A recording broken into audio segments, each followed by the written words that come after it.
Hello, everyone. And today at the kitchen table, we have Cary Unkelbach. And Cary, can we see the star of the household? We'll try. That's it. There we go. Get There her? we go. There we go. All right, beautiful. And she'll do anything for a cookie, as I understand it. So, That's Cary, that's right. hello and welcome to Hello, Ernest at the kitchen table.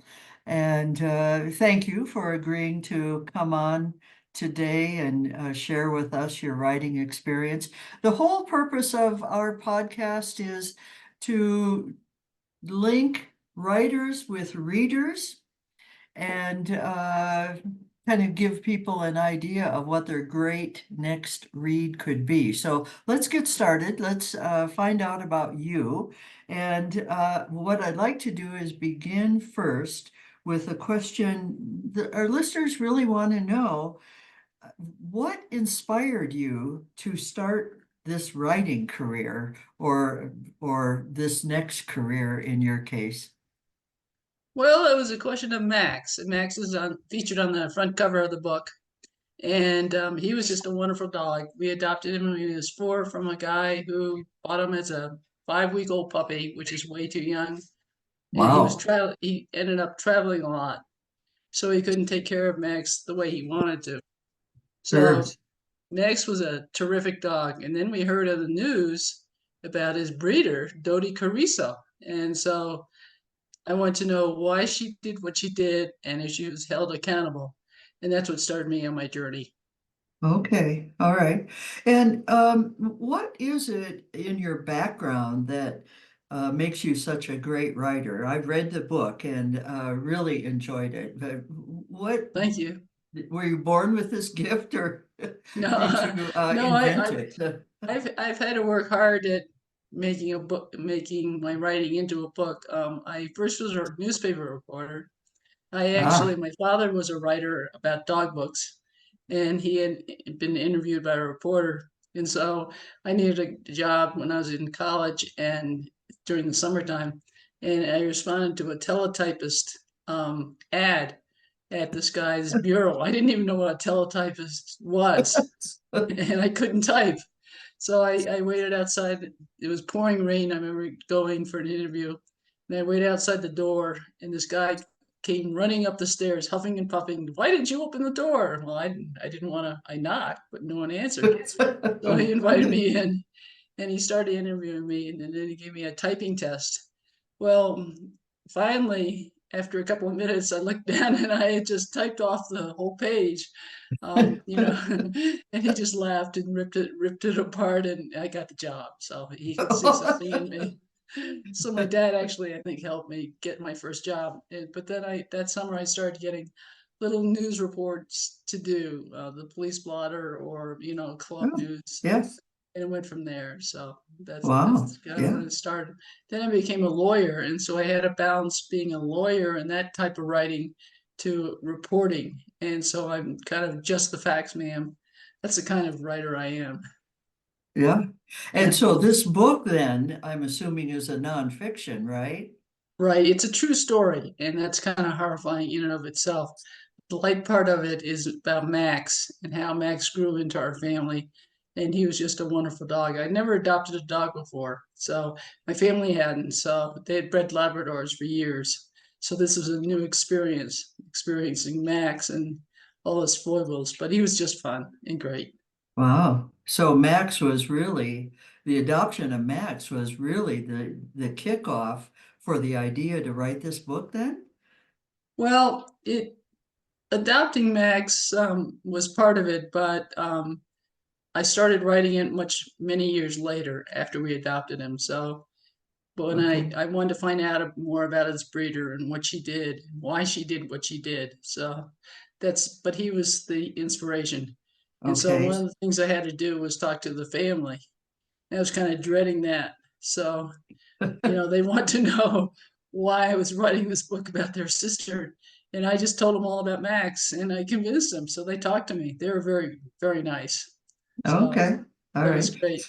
Ah, interesting. So, what is the specific theme of this book and your writing? What are you trying to convey with the story?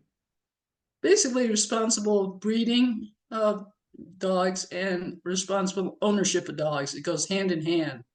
And the shelters have about 75% of mixes and 25% of purebreds.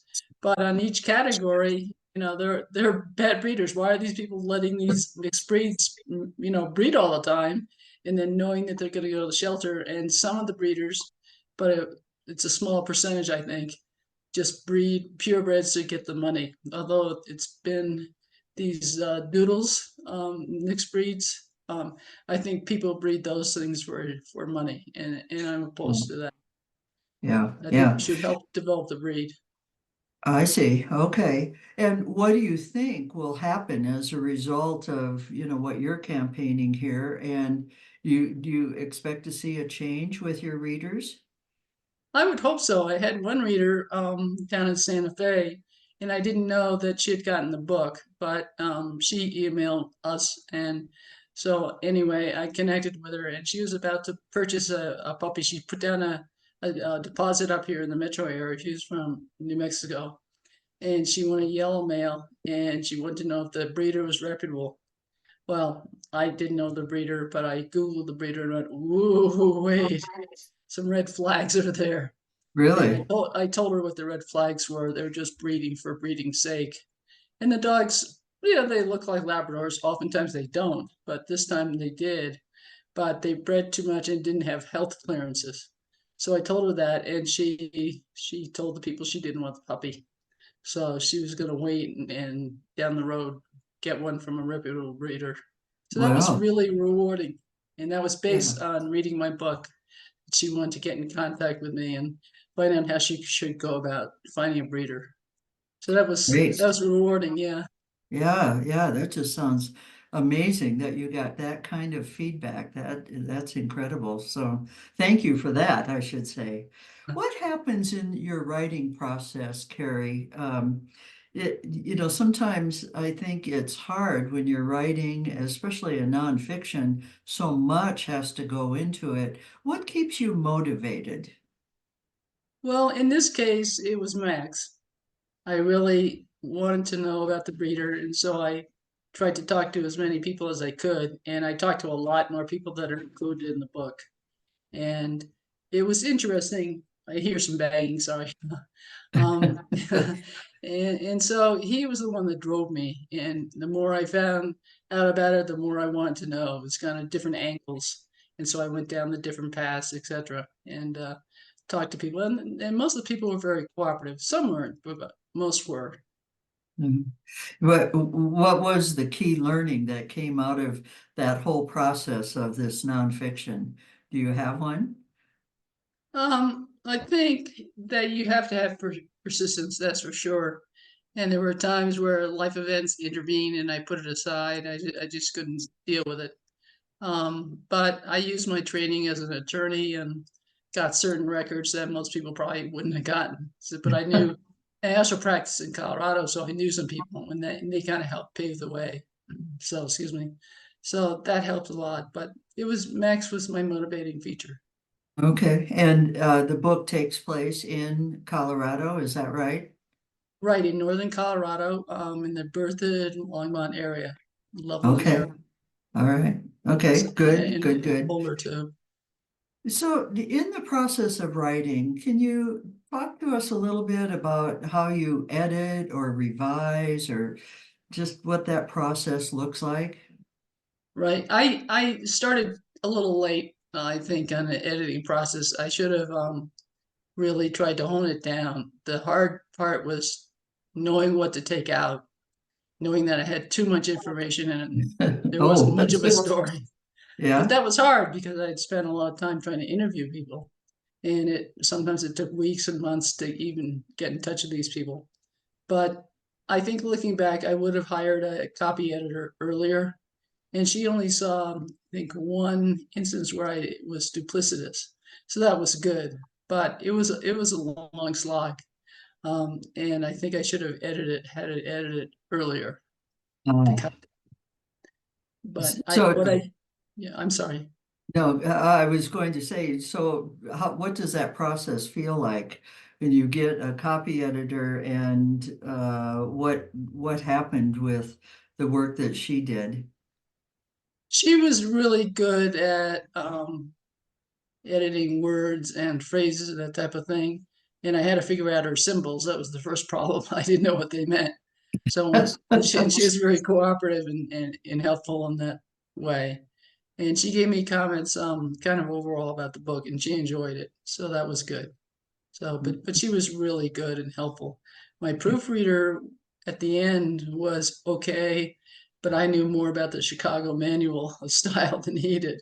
So that was kind of a problem. Oh, yes, yeah, that is pretty much the standard, isn't it? Yeah.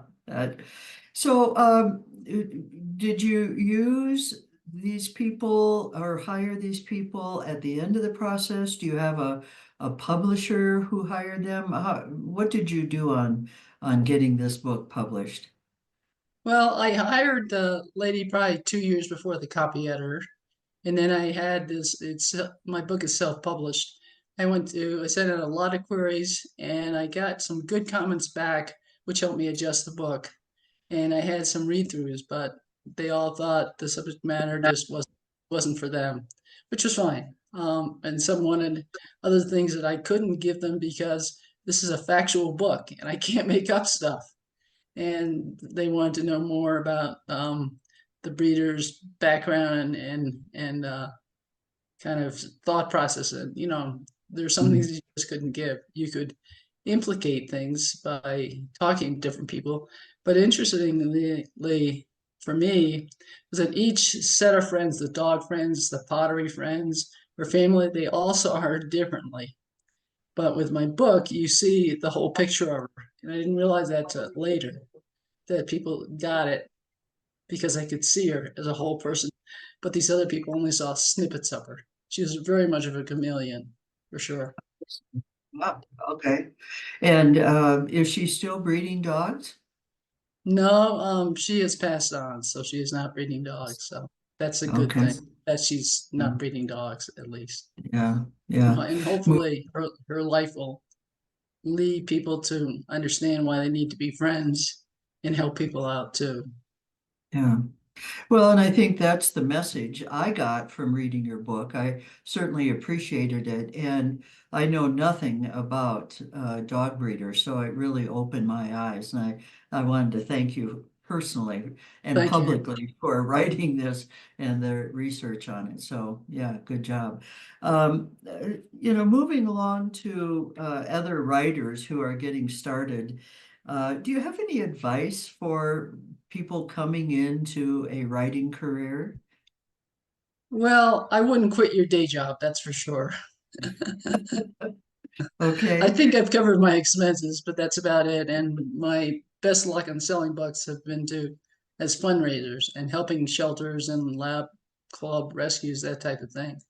And I Oh, enjoy that. But I think that you need to have persistence and you need to know why you want to write this thing. I thought it'd be over in 2 years. It wasn't anywhere near it. It took really? How long did it take? over 10 years to get it published. Yeah. But keep in mind that life events happen and, I had to deal with those things. So I would put the book aside, but I'd usually go back to the Mac stories when I got back to it because they were fun. And I also didn't have to interview anyone. I knew that was good. So So Max wasn't speaking to you or anything. right, right. He had passed on, but I could Yeah. look at his pictures and remember stories about him and stuff like that. So that was fun to write. But the interview process was long and tedious. I interviewed probably close to 100 people. So that took time to track him down. And because I couldn't say I was with a newspaper or with a publishing house, people kind of looked at me skeptically and wondered, why should I talk to her? So I had to give them my talk about Max and why I want to know what happened. And most of them came around. So that was good. Oh, okay. Yeah. Is there any way to avoid that, or do you have any tips for how to encourage people to let you in for an interview? I I can't say I really do because I wouldn't want to misrepresent that I was with a newspaper or a magazine. Right. But if I have a company, which I do now, I could say I'm with this company, and then they say, "What's that?" That might have helped. But the best way Oh, is go through contacts. If you have contacts, if okay. you know someone who knows someone, that's a good way to go. Or say Okay. that you've been talking to people and they've helped you out, etc. Or you Right. have a report in front of you and you're just trying to verify your information. That would help Sure. too. Yeah. Okay. Good. Good.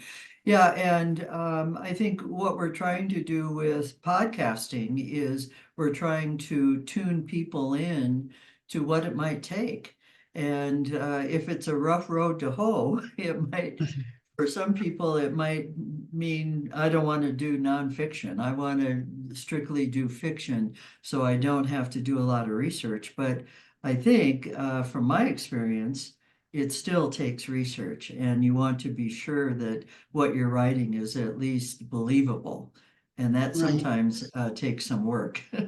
Oh, absolutely. Yeah, good. I Uh, don't intend to do another book like this, to be honest with you. It just took, okay.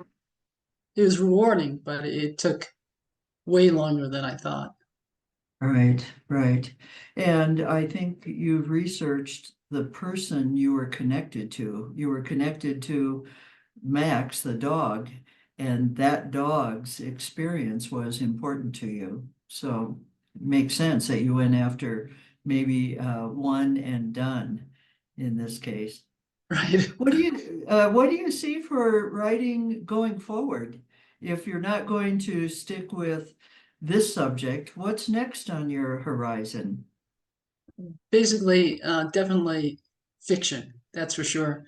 And I have Okay. a mystery idea involving dogs, and I'm trying to integrate some of my knowledge that I've gained through writing this book and also on my blog, which is about dogs that I had been doing for way too many years.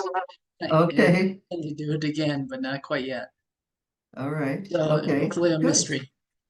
All right. So that's the next thing we can be looking for coming out of your talent. So good, good. I wondered if you wanted any closing comments or thoughts that you wanted to share. I want to make sure we have a platform for that. Well, just basically, if you buy a dog, consider buying from a breeder.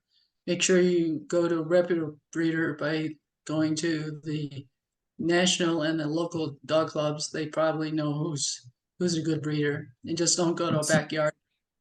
And Oh, people always criticize people who buy from breeders, but reputable breeders want to improve their dog, the breed, the Labrador Retriever in this instance, and they do. They usually keep one puppy and they do something with that puppy, either show it or do something with it. You're looking for that.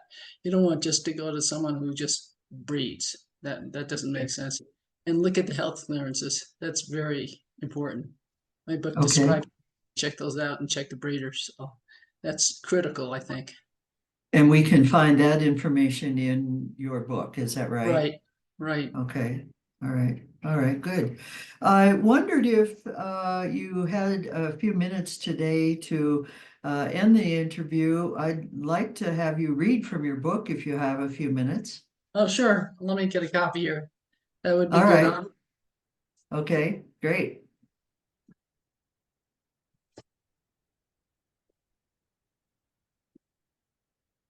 It's hard to know where to start, but so I'll start at the beginning.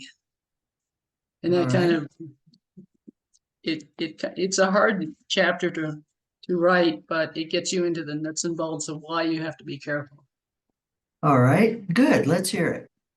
Chapter's entitled Heartbreak. She heard human voices for the first time in more than 2 days. Her rail thin body crowded 9 infant chocolate puppies, all soaking wet from a sea of excrement inside an airline crate positioned within a horse trailer. Other dogs barked nearby. The unfamiliar voices drew closer to the Labrador mother.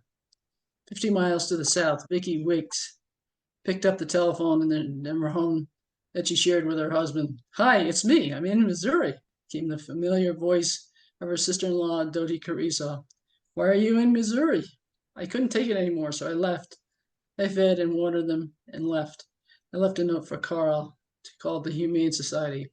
I can't deal with it. The dogs are tying me down. I'm Jesse McClure now. I'm gone, Dodie said. Well, just wanted to call and let you know that I was fine, the cheerful voice said. Goodbye. Vicky relayed the conversation to her husband, James Wilson.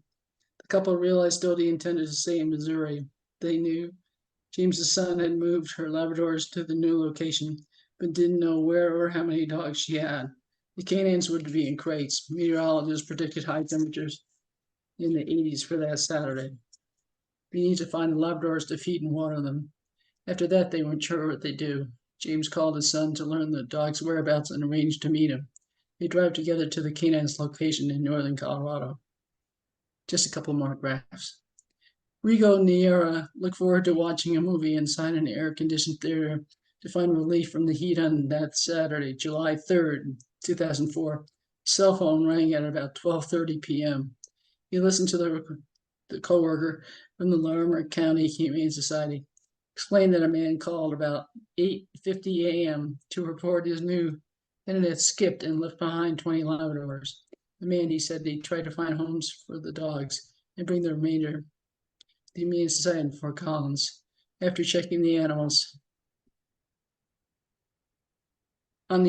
again, he called back and revised the estimate of the number of dogs, 60 to 80. As Humane Society Director of Animal Protection and Field Services, Niera knew the sad fact about abandoned dogs. And no wonder each year about 3.3 million dogs land in shelters. A fifth of these strays are reunited with their owners. But for the remainder, more than 2.6 million dogs, it's either adoption or from any death.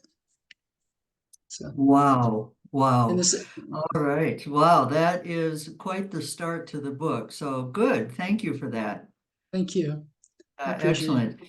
All right. Well, that's it for this podcast. And Great. want to thank you for agreeing to come forward and gather at the kitchen table for an informal, comfortable conversation. And hopefully everyone can take a look at your book and we can plan to sell some more books, connecting writers to readers for